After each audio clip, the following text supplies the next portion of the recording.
Okay. Ooh, clothe. I got it on my blanket. Ooh. Here we go. Ready? Ready.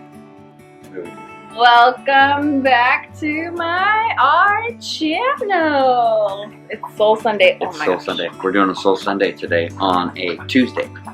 Well, why'd you have to out us like that? Because. I don't know. Okay. It could be Sunday night. But it's not. It's Tuesday. I am trying to. So usually Soul Sundays is like my real raw, unfiltered on Sunday, like from church or like whatever God's speaking to me through the week. Yeah. But I have been so backed up on content And busy. Yeah, that I thought, ooh, holy, She's cold, people. that we could do it today, and then that way I could get it edited, because on Sunday we are going out to a friend's house to work on our Trailer. trailer. Yeah. We got a camp trailer, That's right. so we could go camping. That's what you usually use camp trailers for. So, She's gonna be cold. The wind is kind of picking up tonight, so it's getting a little breezy. that's okay, it'll make us be precise. Yeah.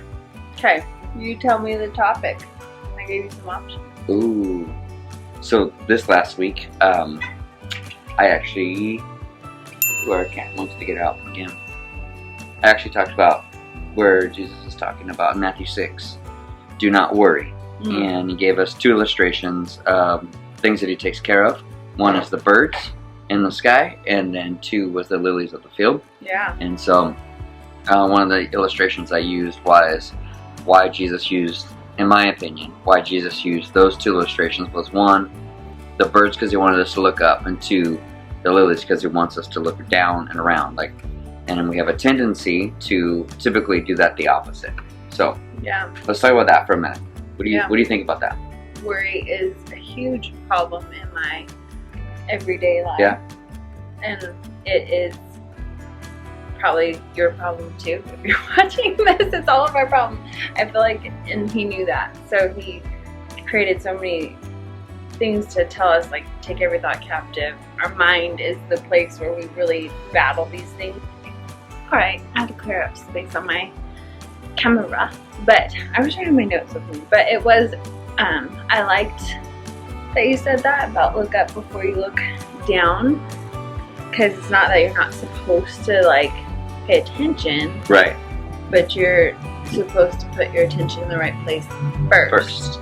Yeah, and I think too though, a lot of people are like, well, I don't have to worry. Like, Yeah. Jesus is gonna, no, we still, like, there's still things around us that are happening, but the tendency of us, or me, myself, is to look at the thing first, and the last resort, turn to Jesus. And Right. that's not what he's called us to do, and that's kind of why I think that's such a great illustration. Right.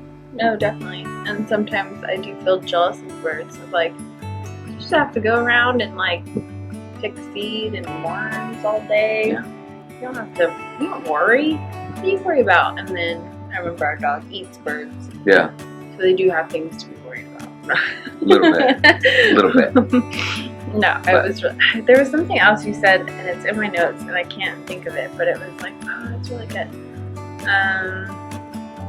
Do you remember stuff? No, Worry. I'm not a good person to like, I actually need my notes in front of me too. Yeah. And then half the stuff people are like, oh, that was so good. Like, Yeah. that's not my notes, so I don't remember it. Right. So It that's is. the problem. Like worry is like the product of like us. Oh, okay. So worry, talking about like, with trust. Yeah. Yeah. So, like when we misplace our trust, what I was saying was like when we put our trust in our own selves or put our trust in us, then we rely on our own strength and our own merit to get the things done. Yeah. And then most of the time, you and me, we don't measure up to the thing that we're trying to tackle. Yeah. And so worry sets in, and worry begins to take over, and worry begins to start to become that thing that overtakes our life. Where if we would just start with trusting in the Lord, Proverbs 3, 5, and 6, trusting in Him, putting our trust there first, then we're less likely to worry because it's not relying on us, it's relying on Him. Yeah. No, it's good. And then sorry, big bug. the next day, I think it was, I'm reading The New Morning Mercies by Paul Tripp, and it was about how we could be disloyal to God through our worry, like because we put the loyalty to ourselves and our own desires and our own like concerns more than the loyalty to Him, to know that He's going to take care of us. Maybe this thing that we're going through is actually a way to groom us and perfect our character, blah, blah, blah. And so we can tend to be more loyal to ourselves than the Lord in those situations. Like, oh. That's good, because I'm supposed to be in the same one. And I'm a couple days behind. Today's was really harsh, too.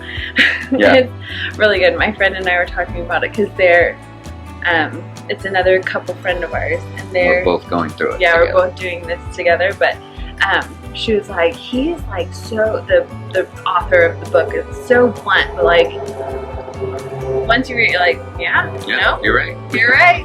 Yeah. I mean, I feel like if you're in a semi-healthy place with like knowing, I think if you were in a very unhealthy place, it might be offensive to you, but maybe if it is, you should look even harder. Yeah.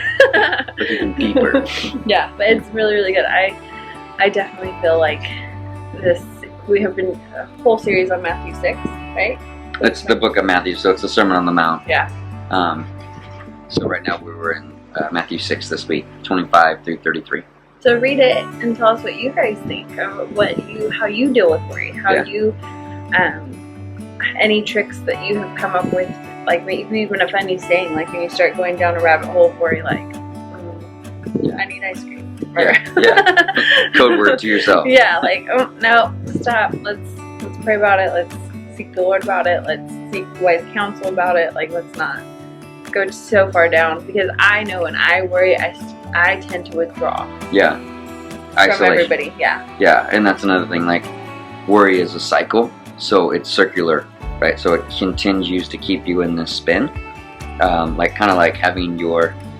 I said washer, like even your washer, or it's really your washer when it's out of balance, it just keeps cycling because it can't go to the next function. Yeah. Because it just keeps moving forward, and it's like tunk, tunk, tunk, tunk. Now most washing machines nowadays are pretty good, but like ours, I can remember when we didn't have one that wasn't decent, and it wouldn't help do itself, and so. Yeah, so it just... Ours just stops now. Yeah. I have to go in and physically undo it, where before it would make loud noise. Ours just stops now. But and that's a good point. Like, when you're worried, you can't go to that next season. So you might be worried about like, oh, I really want this next thing. But in your worry, you almost prevent that from happening in a quick manner. Yeah, because too, things are falling. It's getting crazy. But also, like, what worry does is worry is paralyzing. And worry causes you to stay stagnant, stay still. You'll hear that a lot. Like, I think, like, from me, like, when you start to do certain things, like, it just leads to stagnation. Is that the right word? I don't know. It leads you into a place of stagnant, that you become stagnant. There you go. Something like that. You get the point. But I think that, like, if we're not careful, we will allow things to keep us in the same pattern, in the same, like, thought processes, the same places we go, the same things we do, the same habits we return to. It's because, like, we're worried about, well, let's just be honest, we're worried about what people will think, what they'll say, how they'll respond. But the truth is, like, we need to look to Jesus, not to other people. So. Yeah, no, that's good.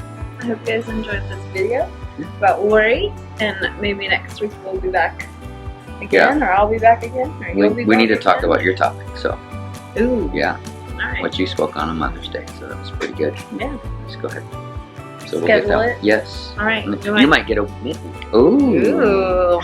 You never know. You never know. All right. All right. I hope you enjoyed. We'll see you next week. Again, leave any comments, prayers, anything you want down below, and we will get back to you. Okay. It's cold. I am so Good night, guys. Good night.